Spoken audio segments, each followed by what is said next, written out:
Hello and welcome to the Chatterco podcast, where we break down and review movies, TV shows, occasionally talk video games, and just every now and again have a random conversation. And when I say every now and again, I mean, probably once every couple of months. I'm your host, Ranking Thomas Hughes. I'm joined by the lovely Hayden, aka Lickle with me. Because today we are finishing off the Jurassic saga, which we started back in April. Obviously, yes, we've probably... I feel like if we were where we are now, we would have probably done it as soon as it came out, because we have been doing that a lot recently. But back then, it was Gunnar, and then one of us was ill. I think it might have been me at the time. And then it never happened. But we're here anyway, months and months and many, many delays later. Just like the movie, which got delayed multiple times, this got delayed multiple times. But not because of COVID either. Just because, why not? Yeah, obviously we're going to be covering Jurassic World Dominion, the final entry, or so-called final entry in the Jurassic saga. Lovely boy Blue, and his little baby Blue, or Beta, as she's called. Yes. Obviously this picks up after Fallen Kingdom. All the dinosaurs are released, and the world's trying to adapt to a new world of dinosaurs, basically. And it's kind of been a mixed bag for the fact that dinosaurs are kind of the ones that are hungry and attacking people, which is shown in obviously the Battle of Big Rock, which of course is actually referenced in this through video footage, and referenced in terms of the park itself. And if you get the Blu-ray, you can actually get the mini film on there as well. So it actually is connected fully to these movies. It's not just a random thing they did, it's an actual connection. But obviously the government will give orders to the group Biosyn to round up the dinosaurs and basically learn what makes them tick and how they can utilise them for medical purposes. And that's all led by obviously Dodson, which is of course the guy from the original movie that gave Nedry the canister to steal the embryos from Jurassic Park. Yeah. So this movie basically goes full circle, which is what you need for the final entry. I'm still doing the air quotations because this movie made like $1 billion at the box office. So final entry is air quotations on this. It definitely feels like a final entry, yes, but money does talk. That's true. Probably into a whole spin-off with. It's literally Maisie. It's literally the second highest grossing movie of the year. It outgrossed Doctor Strange. It outgrossed every Marvel film so far this year. It's outgrossed everything apart from Top Gun. If it wasn't for Top Gun 2 being out, Jurassic World would be the highest grossing movie of the year, and it's November. Nothing's touched that far up yet. I mean, it was a slow crawl. It took like the slowest of crawls. From when it reached like 950, it was weeks and weeks. The slow just building up before it actually hit the billion. But it is generally the second highest grossing movie of the year, so it wouldn't surprise me if they don't try and revisit the saga at some point. And just like maybe chuckily rename it to something else like Cretaceous or something. Or what was that for Jurassic? Is Cretaceous before? Cretaceous is after. Jurassic's before, isn't it? Yeah. Jurassic, Cretaceous, isn't it? Yeah. So they could like sneakily rename it Cretaceous Park. They could. Because Cretaceous is like the T-Rex's era and like the Triceratops. Then this movie lied to me. Yeah, a lot of the dinosaurs they show at the first aren't even Jurassic. They are Cretaceous. Sons of bitches. I know everything's like altered. It's just the name. Yeah, but yeah, they could easily do something or any sort of spin-off. I mean, they did the Jurassic World animated spin-off, so it doesn't surprise me if this is not the end of the dinosaurs. I mean, why would you put to bed a franchise that has literally grossed so much money? I mean, you got this whole trilogy, none of them have grossed less than $1 billion, and yet, apart from Jurassic World, all of them were negatively reviewed. Fallen Kingdom and Dominion were both reviewed badly by critics. Fallen Kingdom was reviewed badly by audience, whereas Dominion got a good audience score. I think it's like the third highest audience score, whereas Dominion currently is the lowest critical score of the franchise. It's lower than Jurassic Park 3 and Lost World. Generally. A little bit of fact for you there. I was doing some research beforehand. So yeah, but honestly, I enjoy this movie. It's a great last hurrah, if it is the last hurrah. I'm gonna just keep doing that, because I'm putting my stamp here. In a couple of years' time, now I'll announce a new Jurassic movie or something Jurassic based. So if it happens, then I called it here. Many other people probably already called it before me, but I'm calling it here. That there's gonna be something more down the line, because you can't bury a franchise that got buried already and then came back all those years later. But yeah, I really fucking like this movie. I think it's an outstanding film. A lot of people hate on it, specifically the bug plot, but I don't mind that because it gives, obviously, our old characters something to do, and it gives them a reason to be where they are. Plus, bugs were back in the dinosaur era, and it's something that's never been really visited before in the Jurassic movies. So always ever been just dinosaurs. There's never like dinosaurs and pterosaurs. There's no like other. I didn't focus on like mammoths, mastodon. I mean, I didn't focus on Ice Age Park. Yeah, that's the next entry. Ice Age Park. Like they could have focused on other like extinct creatures. They only focused on the dinosaurs, the pterosaurs, and plants. That was legit. With the insects, it opens up more doors. Like, even though obviously people shit on that plot line though, but I didn't mind it. Obviously, I forgot to say as well, here we're not doing the theatrical version. We're going to talk about the extended version, which basically runs the same as the theatrical version with an extra 10 minutes, an extra good 10 minutes that shouldn't have been cut, because it. Alexa, stop. What the hell? I hate technology sometimes. An extra. That's why. What did she actually say though? 10 minutes. She thought you said set 10 minutes. Can you mute her, please? I don't know how. There's a button on top. The big circle. I don't. The one with the cross through it. I can't even see her. There, the big ball. That's an Alexa. Shut the fuck up. Thank you. Don't say her name out loud. It's cursed. It looks nothing like her. It's almost as bad as every time I kept saying the G word during recordings before. My phone kept beeping. If she goes off now, I'm gonna kick the shit. I'm gonna throw her out the window. But yeah, obviously it adds that extra 10 minutes. I didn't even say her name. That's what's pissing me off. She's meant to react to my name. It's an extra, sound like Alexa. Alexa. She's extra. She's pretty dumb. Gets an N and an L wrong. Dumbass technology. No wonder they went back to the dinosaur age. So going further into the future would have meant Westworld. Robots. Right. And then that ends in even more death. And then a cancellation. But naked robots. Naked dinosaurs. Sold. Make that movie. Naked Dinosaur World. Wait, they already are naked. Precisely. But where's the big slongs? Like, you need to see if a T-Rex is walking towards you. It has to be packing something. It's like a dog. It retracts in. Ah, the big massive lipstick. Also, aren't they all like female? That is true.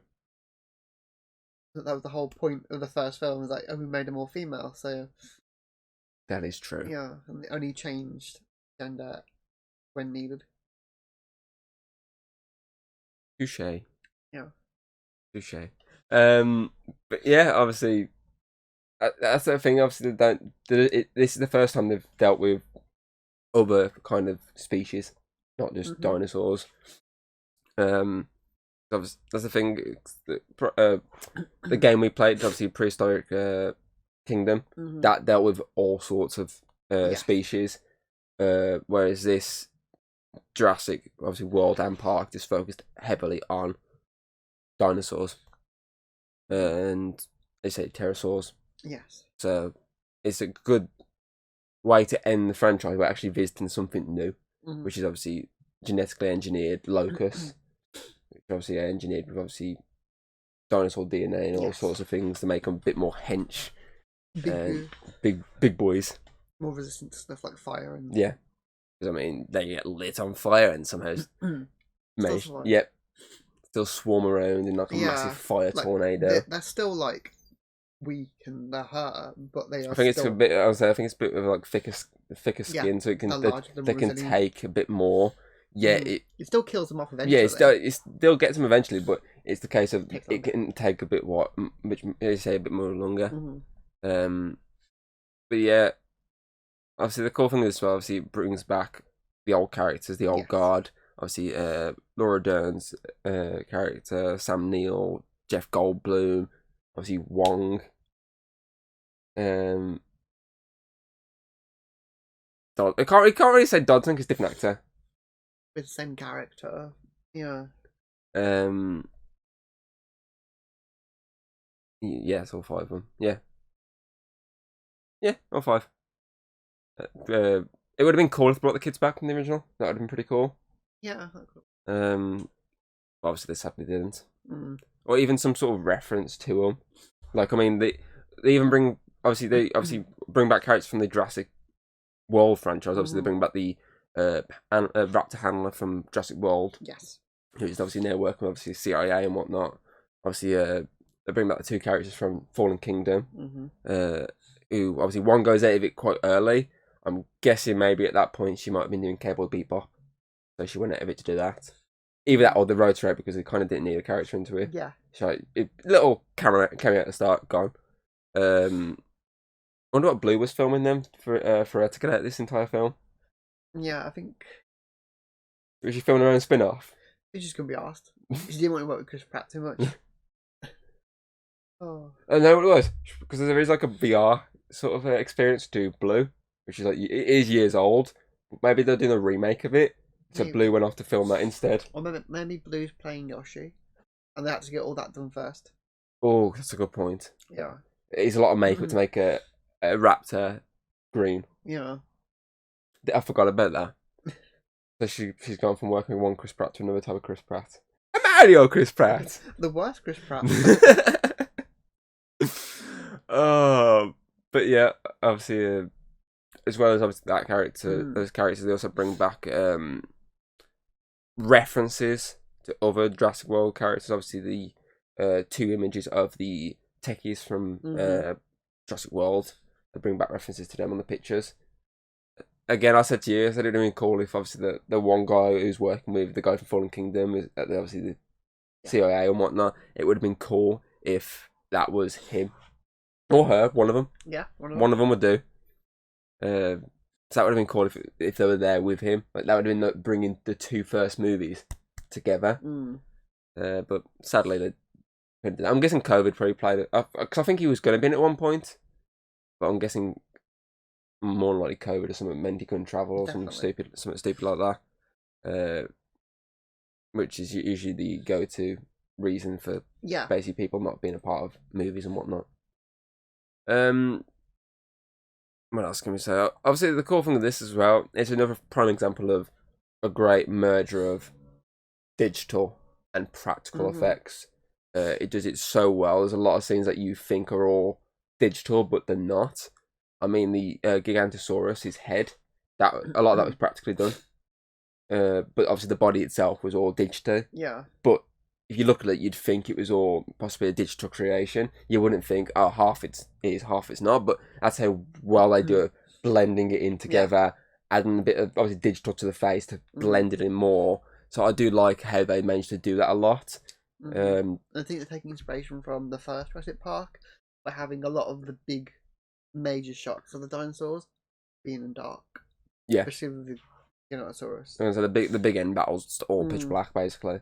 I mean, technically speaking, all three of the Jurassic World movies, the big final battles ended in the dark. I mean, the first fight between obviously Indominus, Rexy, and the Raptors was at night. The second fight between Blue and the Indoraptor was at night. this movie, all the fights are at night. Yeah, even the Spinosaurus fight in Jurassic Park 3 was at night. A lot of the T-Rex and Raptor stuff at the end of Lost World was at night. Yeah. The only prime example of end fight that's not at night is the original movie. It's the only movie that's end fight isn't a nighttime fight. Fact. But a lot of the other, like the practical stuff, is done in the dark.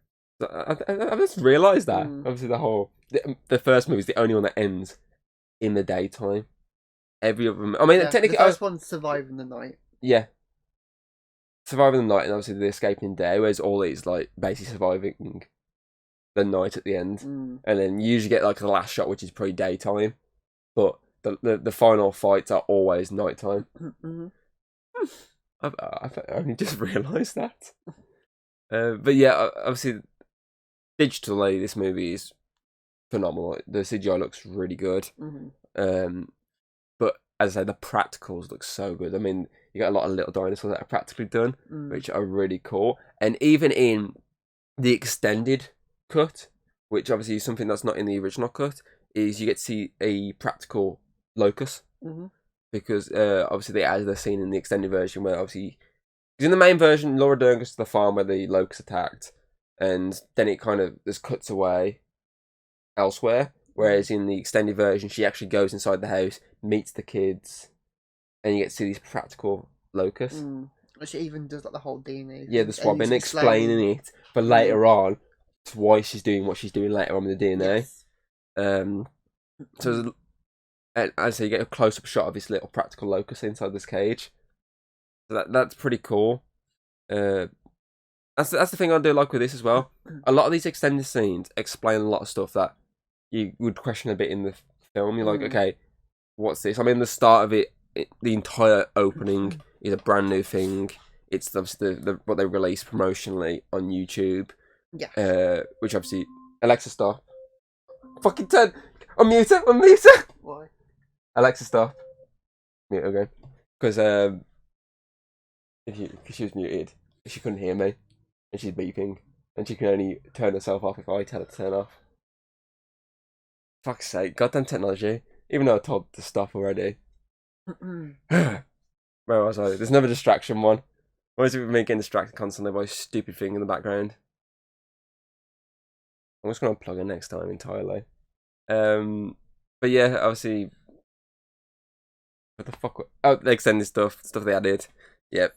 My mind was like, where the fuck am I? Here I am.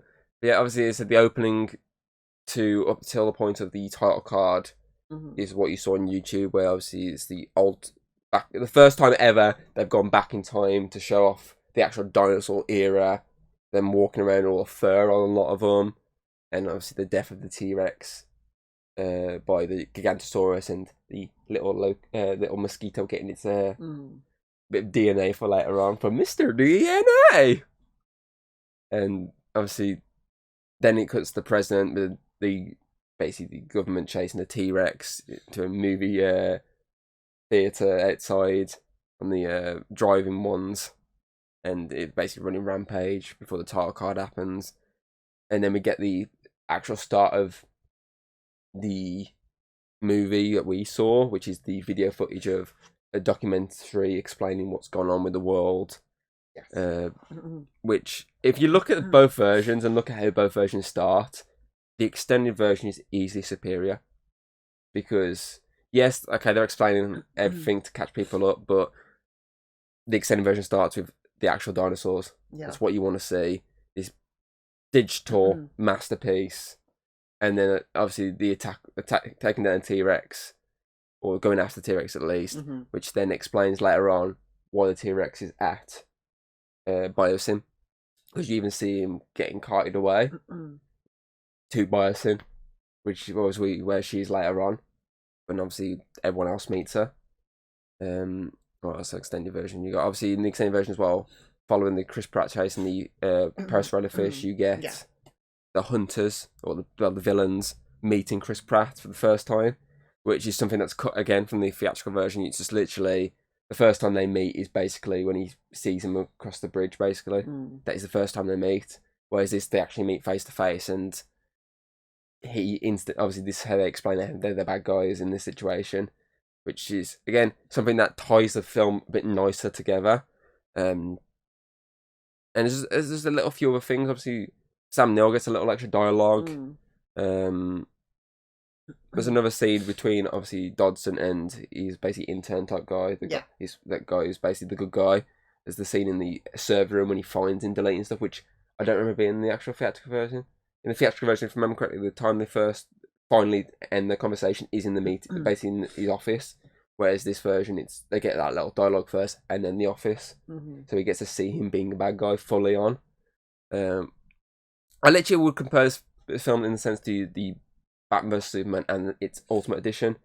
The Ultimate Edition had, yes, an extra half hour of footage, but it's stuff that tied a lot of scenes together and set up a lot of stuff which would be confusing without it, but it still work without it. But it's better personally with it in. And so the same goes for this. These scenes, take them out. Film flow's fine. There's no ready issues. Add them back in. It adds extra layers. And it adds a lot more depth to the movie, which wasn't there before. Yeah. So I'm happy that they released the extended version. At the same time, I'm always annoyed when they do, because it's the case of, why the fuck didn't you just release that in the first place? You know what it is, don't you? Get that more money out of us. Because you get idiots like me buying it. But to be fair though, extended version comes on the disc anyway. It's like you get both. So it's not really the case of, oh, you need to buy them separately, you get them all together. So it's not really as annoying, but it's also the same case of, well, I could have seen this version in cinema. This is a better version of the movie. Like, this literally adds more points in my opinion. Yeah. Because I mean, when we first watched it, I'm not gonna. This isn't my rating at the end. Spoiler alert. When we first watched it, I was like, oh, 10 out of 10. I love this film, but I'm not gonna go that way. But I'll explain my two different ratings at the end. Right. Because I do have two ratings. I have obviously the basic and the extended, and you'll see the sort of difference. What these extra 10 minutes of footage does add to a movie. I mean, even did with Suicide Squad, the extended cut of that even added that bit of extra layers to the movie. Didn't do it massively, because obviously it's the Suicide Squad studio fuck up, but it still added a bit of extra depth to some sequences, specifically Joker and Harley, which wasn't present in the actual theatrical version. So it shows what an extra 10 minutes can do. It sounds fuck all, really, 10 minutes extra, but it can add that extra oomph, you know what I mean? But yeah, what else can we say about this? Obviously, they did this well, because obviously they split the old guard and the new guard into two. So they keep the new guard basically going after Maisie, trying to track her down, going through Malta and whatnot. Whereas the old guard, they keep to Biosyn. Like, they keep them specifically on the Biosyn plot line. So then when the old guard finds out Maisie's at Biosyn, then they can start coming together. Yeah. Old guard gets Maisie. They come in the middle then and meet. Because she's like the bridge. She's the bridge between the old guard and the new guard. She's obviously technically the clone of a character that obviously was from the era of the old guard at Jurassic Park. Even though the character wasn't technically in Jurassic Park, she's heavily linked to Jurassic Park for the founder. Whereas obviously she's linked to the new guard because she's part of the new films, and obviously they're the ones that found her in the second one. So she's kind of the bridge that's bringing these lots of people together. These two groups of three, even if they've just thrown a random pilot in that's giving them a hand along the way. Yeah, well, I mean, she's a cool character. Oh, definitely. She's a cool character, but obviously it does feel a bit like randomly thrown. It's like, shit, we've got Malcolm, we've got obviously Ellie, we've got Alan. It's just like, shit, we've only got Owen and Claire. Fuck it, let's just get some, we need someone to get there, and we need some way for these characters to get where they're going. What about a pilot that's just going to be randomly in this movie? No, you're talking my language here. I mean, they could have kept the French guy even more in there. His mate. The raptor handler. Him. The French guy. The guy who played Bishop in X-Men. Yeah. They could have kept him in a bit more because he technically was in the Jurassic World, so he's technically new guard. So it would have been cool if they kept him in a little bit more. But it does kind of obviously it does make sense. Obviously, a pilot because he's not a pilot. He's just basically he's more the muscle. He's more the oh no jab. Does that sort the character? Sure. Add sure. Add snarkiness over the top as well. Oh yeah, definitely. That sort the character a bit better. Totally. Yeah, she's good characters. Just obviously, it's just clearly like a random thrown in for this movie. Maybe we'll have a spin-off with her. What about a new plane? Yeah. With the number 2 on the side of it. Never fucking know. She could be the bridge into the spin-offs. I don't know. It's just clearly a random character thrown in just to add the numbers up and obviously, as you say, make that sort of. Well, she's technically a smuggler. Yeah. So it would be cool to see that side of it. Like maybe either a prequel or something that shows how did she get into the business of smuggling dinosaurs, basically. So they could do something in between Fallen Kingdom and Dominion, showing how this smuggling trade's come off, and obviously having someone within that smuggling trade, which then leads to the CIA getting involved in Dominion, because obviously there is that guy they say is he's part. We've got a guy on the inside, that one who with the beard. Obviously they could do something, and he's like in it as well. Obviously it's a lot of characters, and obviously eventually that could ending with the raid in Malta. That would be pretty cool. Or even like just like an investigation type thing with obviously like again guy, the French guy, he could be obviously like one of the main characters of it. Could have two sides to it. You could have the main character of the government involved investigating, and you could have her as someone who's on the inside smuggling, basically. That'd be quite interesting. Never know. Could be a TV show. Could be a little mini series. Could be like a limited like a 6-episode series. Yeah. That would work. But we never know. You never know what they do. I mean, most of the time studios don't even know what they're going to do. They'll see money and go, we need another movie. Movie! Jurassic Universe. We got the Jurassic Park trilogy, Jurassic World trilogy, next trilogy, the Jurassic Universe trilogy. It wouldn't surprise them. I mean, it is Universal. That's true. Calling the movie Universe. It wouldn't surprise me. Jurassic Cinematic Universe. The JCU. What else we got? Obviously, it's cool to see the old guard back, I will say. Definitely. I feel like Ellie gets a lot more time in this to shine. Like, she was good in the first one, but that was really it for her character. Yeah. Like, her big moment really was like turn the generator back on. That was her big moment. Whereas this, she's the investigation. She's leading the charge into Biosyn, which is pretty cool. Obviously, in a sense, Alan takes the back seat more in this, whereas in the original, she took the back seat and he took the front seat. It's kind of switched here, and it does kind of work heavily. And obviously, we get that nice final moment where they obviously it all comes back full circle and they finally get back together after all these years. And obviously, then you do have Ian. The best character. Who's now basically like a lecturer at Biosyn, but secretly undercover, basically trying to leak all their corruption to the world and show how bad they really are. So it is cool seeing obviously all of them back in together, back actually as a unit, as a trio. And it's just pretty cool seeing them have like these big moments. Obviously, Alan's big moment is coming face to face with the Raptor again. Yeah. And actually being able to like utilize the skills that Chris Pratt showed within Jurassic World.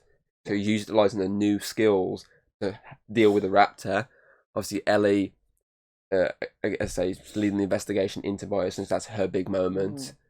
And even the bigger moment is at the end when she saves them all by running at the Gigantosaurus to distract it and long enough to them to get out of there. And then Ian's big moment, obviously, is as they bringing them to Biosyn, but also distracting them with the fire. I said to you, all it was missing was just a shirtless Jeff Goldblum doing it. Obviously, as I say, it's a callback to the flare scene from the original. it does, as I say, it's just missing that shirtless sequence. They could have merged both the shirtless lying down and the flare scene into one scene. Sadly, that they missed it. I mean, that would someone needs to edit that. So that will get this movie a 10 out of 10. A 10 goblins out of 10 goblins. Mm-hmm. But yeah, obviously you also have technically BD Wong's character. Yes. Obviously he gets his big moment by actually showing that how all these, obviously though he's done what he's done, he saw the negative side to what he's done, and now he wants to actually redeem himself by helping the world deal with the locust. So I do like the fact that they have given this little redemption arc. Like, as soon first time you see him in this movie, you can see that it's not really the same guy that he's broken. Built the dinosaurs for Jurassic Park. It's not the same guy who built basically these monsters for Jurassic World, and not the same guy who's basically genetically engineering creatures for basically auctioneering off. So it's cool to see that he's instantly he's a broken man. I mean, but the look of him instantly, you can tell he's broken. He looks very shaggy, sort of thing. Like he looks like he looks really rough compared to the last two times you saw him, where he's like really smart, casual. Like, you know, actually like looking like he's basically just rolling in on the fucking cash. Whereas now he looks like he's seen the damage his work has caused, and now it's come to the point of, what have I done? Really, I've caused a massive fuck up here. So it's nice to see that different side to him, and then I say him get the redemption arc at the end of, I can stop this infestation, let me please. And it was nice then, obviously you got Alan go, I recognise you, like instantly, because he was one of the first people he met at Jurassic Park. So it was nice for him to spot him straight away and go, I know you. And obviously Claire and Owen straight away go, I was Henry. Whereas he's just like, he probably won't remember his name, he just remembers him as a person. He's like, oh shit. Like, no name was actually mentioned when they first met, so it's like he just recognises the face. Like, you're the one that first showed him the raptor. Yeah, because he's showing the baby, didn't they? So yeah, so it's nice for him to get that little redemption. And obviously then, yeah, as I say, you have the plot involving the new guards. So obviously Owen and Claire basically in their separate ways dealing with the dinosaurs. Obviously Owen's sort of wrangling them up, so keeping them in like certain areas, whereas Claire's basically going into places and breaking them out, or basically leaking the destinations to the actual authority to break them out. And obviously eventually when Maisie gets captured, obviously they both go on the hunt to get her back. So obviously they both have to go to obviously Justice Smith's character to basically get the information. He then sends them to Malta.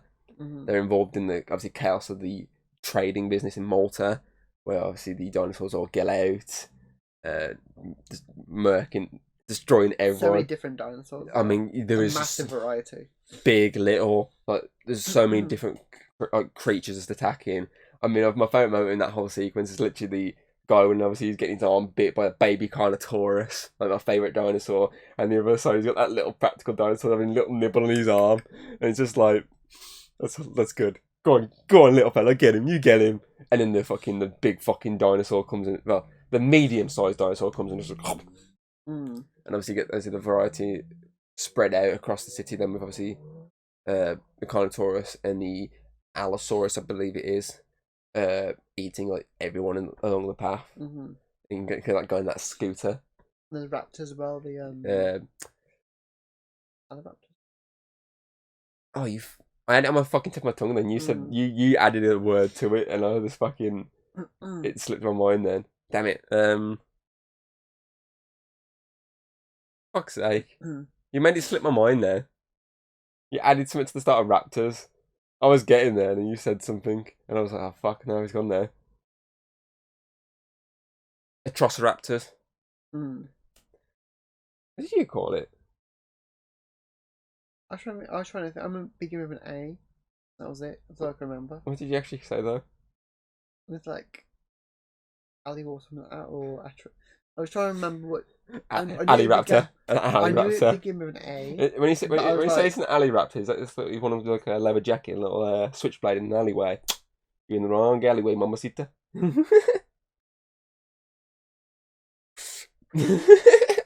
Where are you getting that from? I don't know.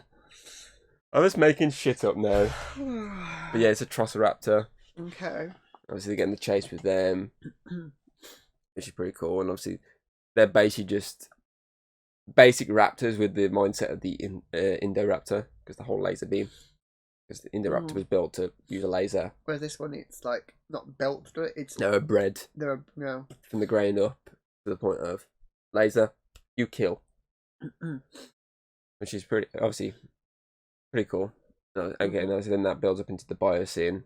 Obviously, Claire's dealing with the big fucking. I can't think what it's called. The one with the big claws. The sloth fucking. The sloth motherfucker, yeah. And obviously Owen, and obviously the new character, I can't remember now off the top of my head. They're dealing obviously the Pyroraptor. Which is a decent sequence of, for some reason, them going underwater at first, coming out dry, and eventually then getting wet because they went underwater. But how the fuck are they not differing? I mean, it's freezing cold water. It's gotta be. I don't know. They get up and like run off. Like, yeah, well, it's fine. But reality is probably Adrenaline. Possibly, but I mean, you'd still be cold. Adrenaline, you wouldn't feel it. I mean, not that temperature, you probably would feel something. Adrenaline. Your body negates. You don't notice it. Yeah, but I think until it wears off. Yeah, none of them notice it after it wears off. And you know when it wears off? Yeah, it's still cold. It still will cause some damage. It's fucking ice water. Icy cold water. It still causes some sort of damage. Just saying. Just saying. And so then eventually they all build up to come together, dealing with the Gigantosaurus. Obviously, at this point, Dodson's like trying to flee and trying to escape with everything that he's done by deleting it all. But of course, he runs into the fucking spitters. What they're called again? The Dilophosaurus. Dilophosaurus. I just call them spitters because that's what they fucking do. Even though the reality is they never did that, and they don't have the frills. But they are bigger. Yep. Because it's the first time we get them back since the original. You haven't seen Dilophosaurs. Irony. Technically, we got the hologramming world, yeah, but we haven't seen like a physical Dilophosaur since the first one when they killed Nedry. So you see the irony here is Dodson gets fucked over by the Dilophosaurs. Yeah, it's like a curse of that fucking canister. The canister which he has, which you may question how's he got that. You may be like, how the fuck did he manage to get the canister that was on Jurassic Park? Well, if you watch Jurassic World Camp Cretaceous, it actually explains it. Because the final series of Camp Cretaceous actually ties to Dominion. Like, Dodson's in the series. And he goes to the island and eventually he finds the canister on the floor and takes it. That's what I always wondered why he had it until I saw the final series of that. Like a few weeks or a month after that, I think it was. And it explained everything. I was like, okay, that makes sense now. That does actually make a lot of sense. But it is the irony of the canister. Once again, the idea of it being there is just like get someone murked by a fucking Dilophosaur. And obviously then you have the big end fight between the Gigantosaurus and the T-Rex, which I do like. Obviously everyone's stuck in between these two behemoths. And obviously you get the quote from Alan of like, this isn't about us. And then they all spread because they just bash each other because this is the rematch. Because the ancestors fought millions of years ago, and now the rematch between the new generation brawling, and of course, again, Gigantosaurus kicks the shit out of T-Rex because it's bigger. As Alan says, the largest carnivore the world has ever seen. Well, the T-Rex, the only thing it's got going with it is its bite force, because it's the strongest bite force in existence. But the Allosaurus, obviously, has got this Allosaurus, Giganotosaurus, has got this size. Got the arms, like we show the spiny. The arms helps. Literally, every fight the T-Rex has taken so far, it's taken assistance to win. Yeah. Apart from the original, because it overpowered the raptors easily. Because they're raptors. The second one, it overpowered the people easily, because it's people. Whereas, obviously, Jurassic Park 3, he got destroyed by the Spiny. Spiny, Indominus overpowered it until Blue saved it. Mm-hmm. Obviously, then it did take the step back for Fallen Kingdom. It wasn't really involved in real fights in that. Mm-hmm. Obviously, the fights it was in, there were little dinosaurs. Yeah, it destroyed them instantly. It was kind of Taurus, wasn't it? Yeah. It just smacked it aside, like, yeah, fuck off. It smacked it aside, like the big fucking claw one smacked the fucking deer aside. As you're like, is he going to eat the deer? It's my grass. I do like that.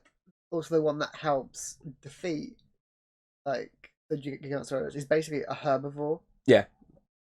I literally can't remember what that species is called. Mm. But obviously, with it getting murked again by this bigger creature, it goes for the humans instead of. That's the thing. It's not as smart as some of the other ones are, because its attention's instantly changed to the humans, go after them. But obviously, the pilot has her big moment by summoning the big claw. I'm gonna call him Big Claws because I can't remember what he's called. Or it's like a big emu type bird type creature. Like an emu sloth thing. It reminds me of Terror Bird, essentially. Yeah. But with claws and much bigger. Mm. Reminds me of a giant Terror Bird. Yeah, you can tell it's got like a dinosaur aspect to it, because its beak isn't a bird beak, it's a herbivore, like Triceratops kind of beak. Yeah. Yeah, obviously she calls it the flare, even though it wasn't there a minute ago, and somehow it's just grazing in the background. I had to think it heard the commotion. It was like... it's trying to get some grass for some popcorn type situation. Yeah. Oh, it's just fucking good. It's over too quick. This is bullshit. Yeah, and like... Oh, yeah, sure, why not? I'll get involved. I had to think about it's more of that thing isn't summoning, but more it grabs the Giganotosaurus' attention onto him. And obviously their attention's then locked on each other, like, you son of a bitch. Yeah. This is my area. Not anymore. Yeah. And obviously it has the advantage over the Gigant. See, Giganotosaurus has the advantage of its jaw, like T-Rex. If it gets a hold of it, it's dead. But this creature has the advantage of it's got longer arms. Yeah. Because the claws are massive in length, so it can take.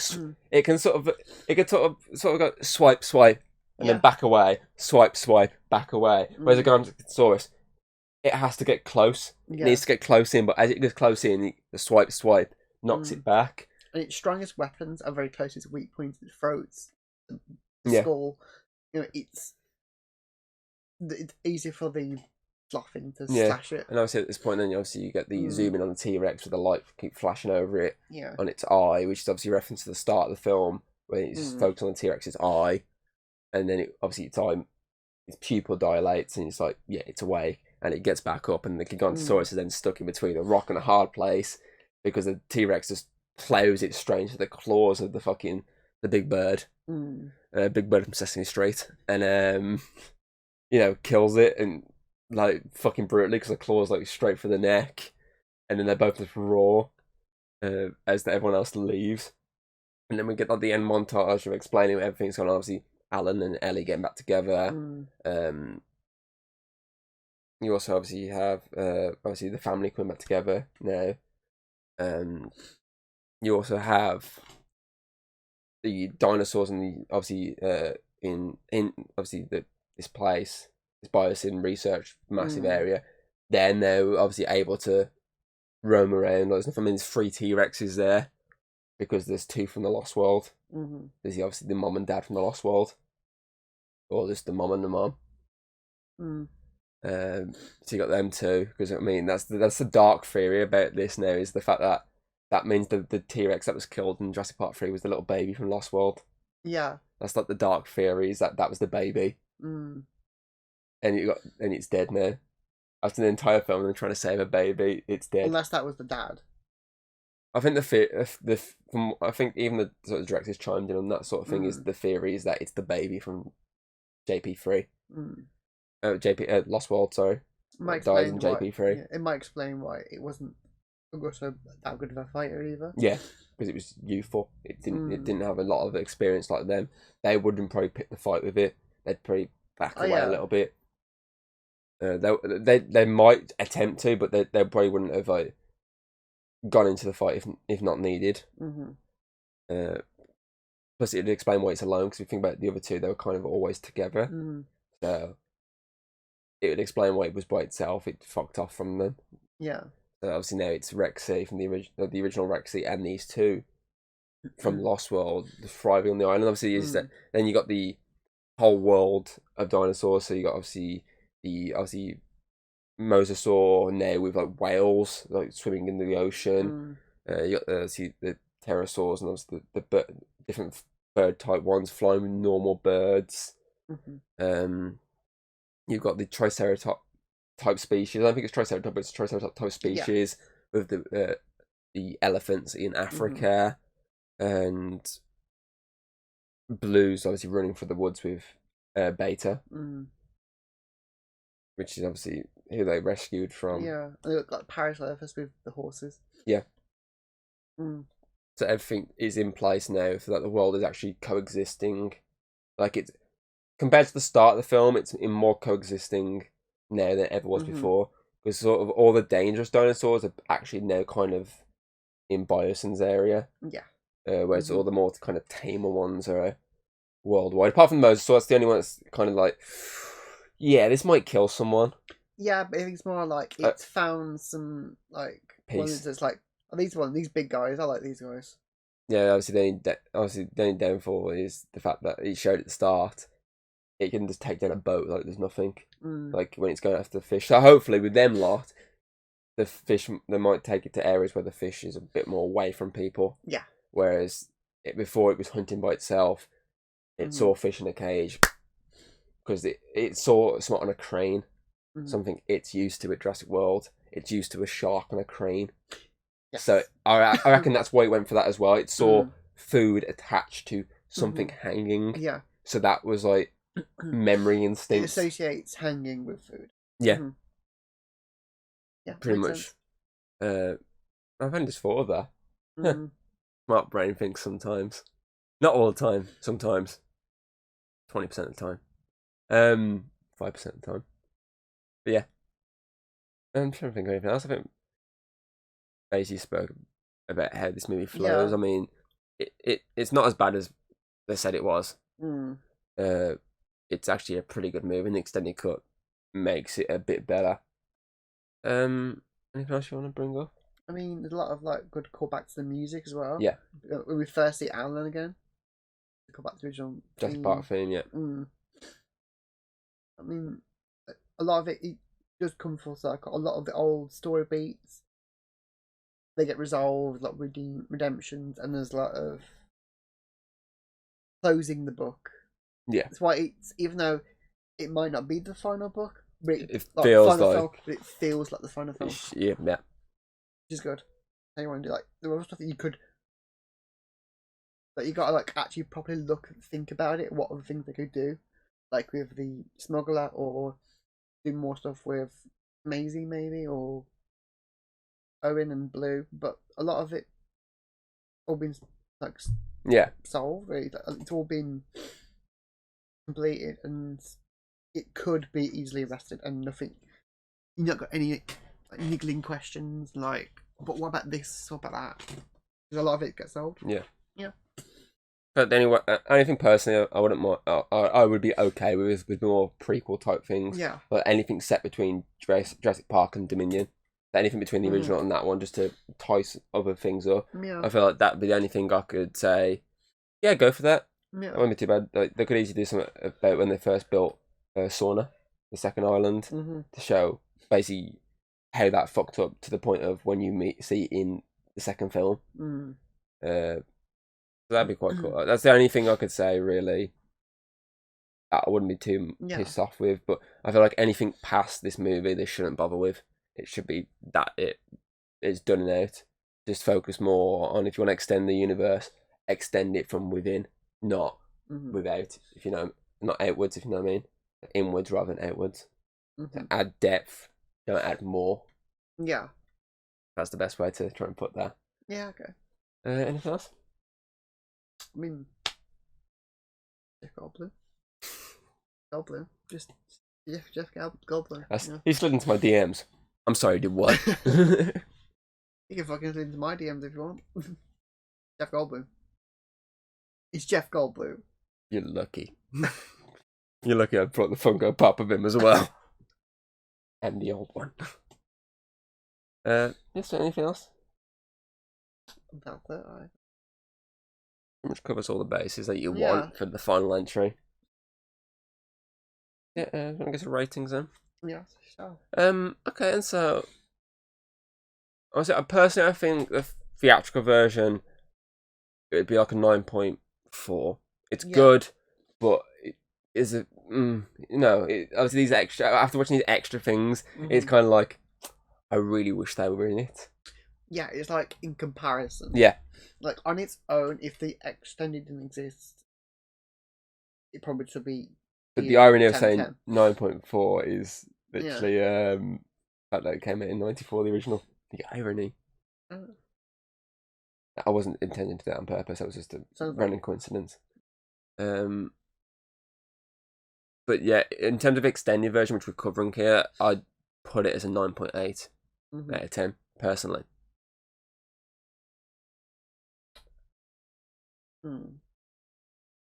No.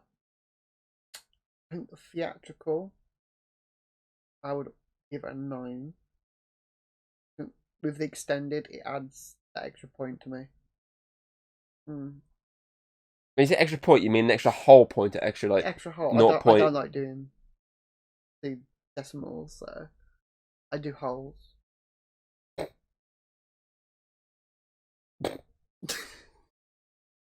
Points. Or points. Stop laughing. I do holes. Bet you fucking do.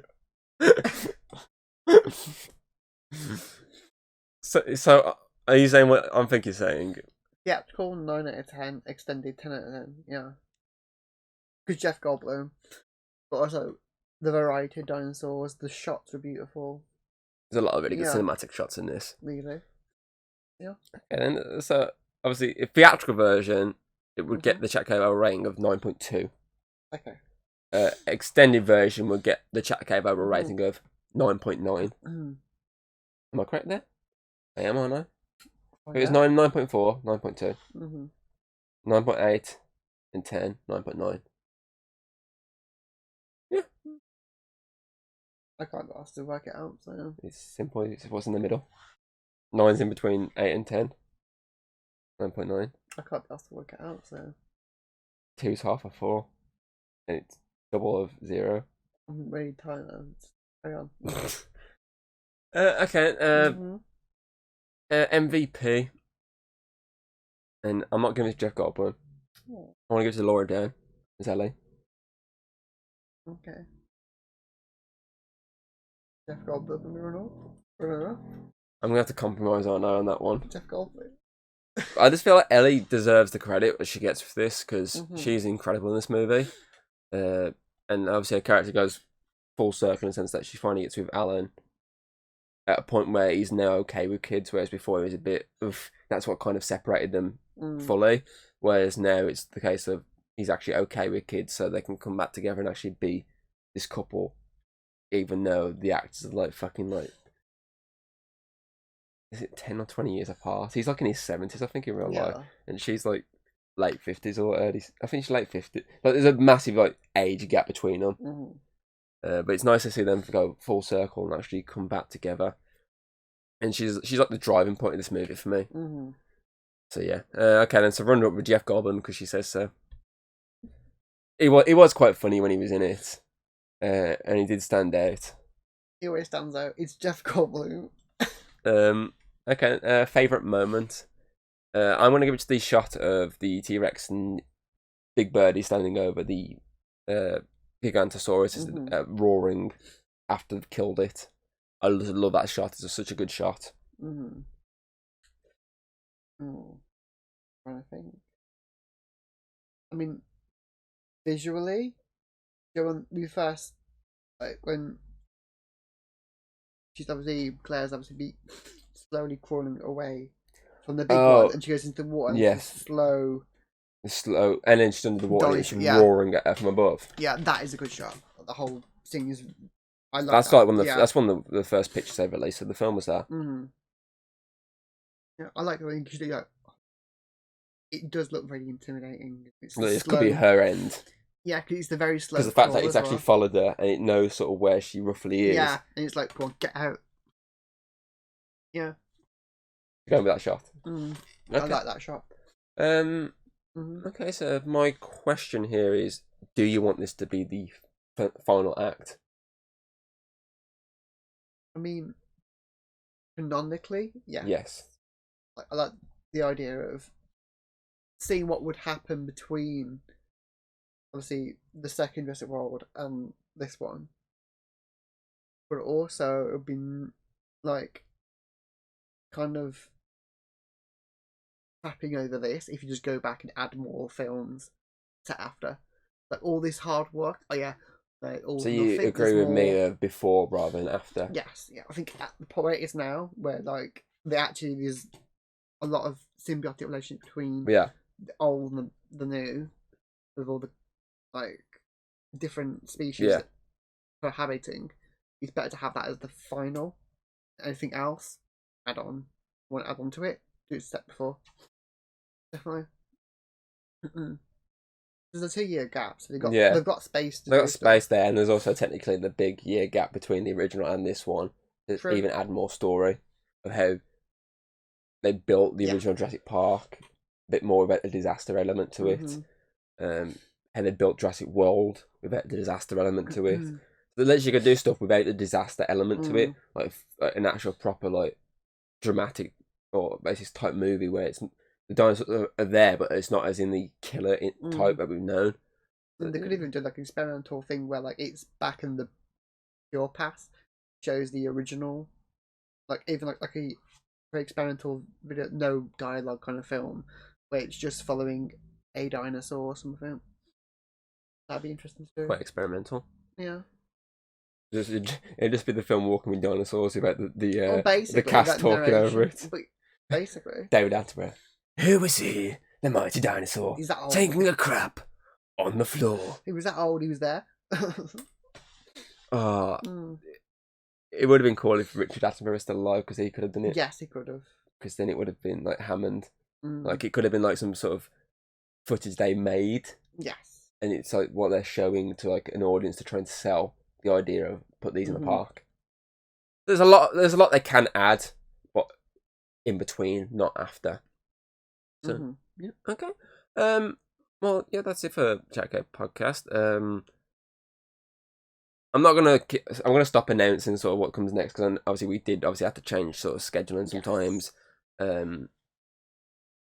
But what I'll do is I'll say it. But if there's not anything here, like if it jumps to something else, like a bit more dialogue, then it means I've changed my mind as I'm editing. Like, no, okay, we're not doing that next. But at the moment, the current plan next is going to be Snake Eyes to round out the G.I. Joe movies, and we're going to get Alex back for that. We can round that out. And then I have something else I'm going to do with Connor after that to make up for the fact that we couldn't do last week because of someone here. It wasn't my fault. But yeah, so yeah, next up, hopefully, fingers crossed, is going to be Snake Eyes, a G.I. Joe origin. Or G.I. Joe Origins. It's called a couple of different things. But yeah, that's a hopeful plan next. Obviously, you can check this out along with all the other ones we've done, review-wise. Obviously, after you took back out from Connor, and obviously the one I did with Connor on obviously Spotify, obviously iTunes, Amazon Music, etc., etc. You can also start checking out the old ones. I'm actually starting to release the old reviews where we actually did properly review it, not just narrated the entire film. Like we actually broke down scenes and everything, explained stuff. So I'm starting to release them. Obviously I've started already with the Wolverine trilogy. I've now getting the files for I've got all the files for the DC ones, and I've got the sort of little ones we've placed in between. So now it's just a case of just getting the rest of them. But I'm going to slowly keep releasing them every now and again, so you can actually hear them. But yeah, that is it for this episode. We hope you enjoyed, and we shall hopefully see you next time. Bye.